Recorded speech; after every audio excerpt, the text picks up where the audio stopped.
Hi, my name is Jennifer Loeber. I'm a conceptual documentary photographer based in New York City and currently on day 60-something of quarantine during the coronavirus pandemic.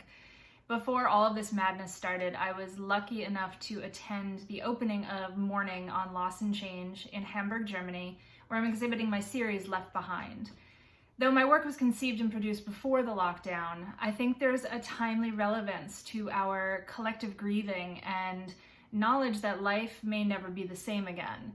Hopefully and universally, it'll change in some ways for the better, and we can live with more kindness and intention than before.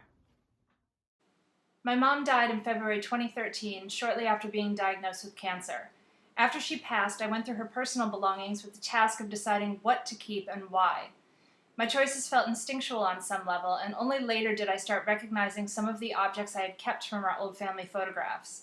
I began pairing all these items with the archival images, playing around with their emotional and tonal connections. My grief was still very raw, and the idea of setting up a proper studio to photograph everything seemed insurmountable, so I used my iPhone instead. I had just joined Instagram, and I liked the casualness of sharing these very personal images with a wide range of people who were not necessarily involved in the art world.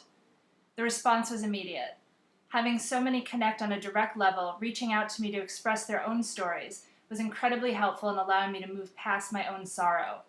It was also a watershed moment for me as an artist, as I've been weaving details of my own life into newer projects.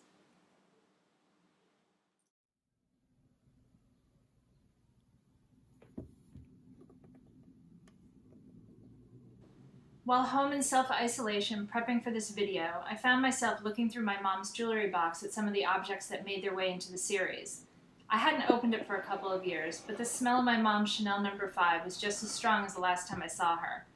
I then discovered a pocket I had never noticed before, which held two of my tiny baby teeth that she herself had kept as a memory object. If it hadn't been for this lockdown, I might not have found, or necessarily found meaning in, this last surprise that she left behind.